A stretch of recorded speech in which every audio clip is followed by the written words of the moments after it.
Pembelajaran EYD dalam bahasa jurnalistik, mata kuliah bahasa jurnalistik, pertemuan ke 7 dan 8. Yang pertama, penulisan huruf kapital. 1. Jabatan tidak diikuti nama orang. Misalnya menurut Bupati. Nah, B-nya itu tidak besar, B-nya kecil. Tapi misalnya menurut Bupati Imron mengatakan misalnya, nah B-nya berarti besar karena diikuti namanya. Terus yang kedua, huruf pertama nama bangsa, misalnya Kesunda-Sundaan, ke-nya dipisah, S-nya besar semua. Nah, yang seharusnya adalah ke-nya tuh disambung terus S-nya kecil, Kesunda-Sundaan. Yang ketiga, nama geografis sebagai nama jenis. Contohnya pisang Ambon. Nah, A-nya harusnya kecil, bukan besar. Terus yang keempat, setiap unsur bentuk ulang sempurna, misalnya jenis-jenis penyu. Nah, J-nya harusnya besar. Terus ilmu sosial misalnya, nah I-nya itu besar semua. Terus dasar-dasar ketertiban, misalnya D-nya besar semua. Terus yang kelima, penulisan kata depan dan kata sambung. Misalnya harimau tua dan ayam centil, nah dan-nya D-nya itu hurufnya kecil. Misalnya tangga ke surga, ke-nya juga kecil, K-nya tuh.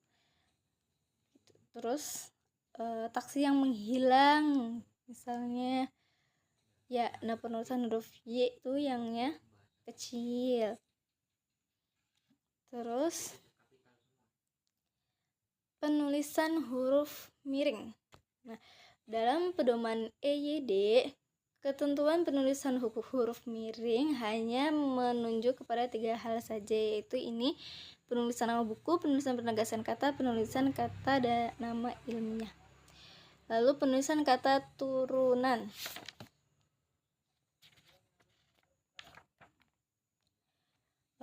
Pedoman EYD tentang kata dasar dan kata turunan mengingatkan, kata yang berupa kata dasar ditulis dengan satu kesatuan, sedangkan imbuhan berupa awalan, sisipan, akhiran ditulis dengan serangkaian dengan kata dasarnya.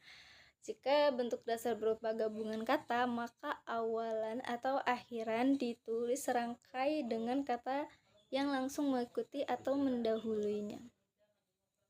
Itu ada 2 di sini. Lalu penulisan gabungan kata. Penulisan gabungan kata menegaskan gabungan kata yang lazim disebut kata majemuk, termasuk istilah khusus, unsur-unsurnya ditulis terpisah. Ketentuan ini sudah banyak dipatuhi para pemakai bahasa jurnalistik, sebagian kecil saja yang tidak mengindahkan, itu pun karena ketidaktahuan, bukan karena unsur kesengajaan. Ada 2 di sini. Misalnya kereta api, mata kuliah, meja tulis, orang tua, rumah sakit.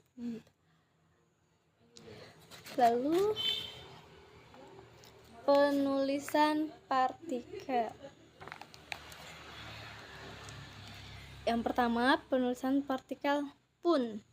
Nah, partikel pun ditulis terpisah dari kata yang mendahuluinya. Misalnya apapun, kapanpun, dimanapun, 2 kali pun.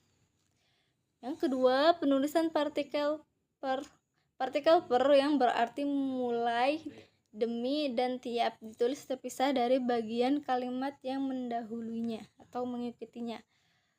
Contoh, para guru bantu di seluruh Indonesia akan menerima gaji per 1 April 2007.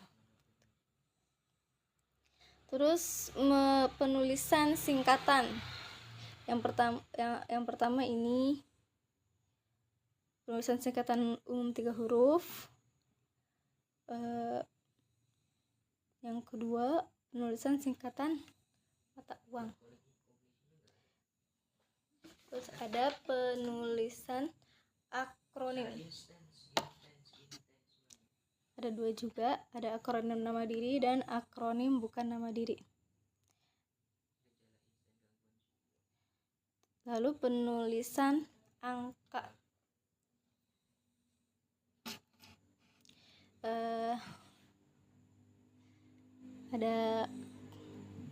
Ada kedua, angka digunakan untuk menyatakan satu, ukuran panjang, kedua, berat, luas, dan isi, dua, satuan waktu, tiga, nilai uang, empat, kuantitas. Ketiga, keempat, pertama, 2, 3, 4, 1, 2, 3, 4. Nah, dari keempat jenis penulisan angka itu, ini pertama, kedua, ketiga, dan keempat, yang paling sering ditemukan dalam bahasa jurnalistik di media cetak adalah ketentuan yang kedua, yakni tentang ukuran panjang, berat, luas, isi, satuan waktu, nilai uang, dan kuantitas.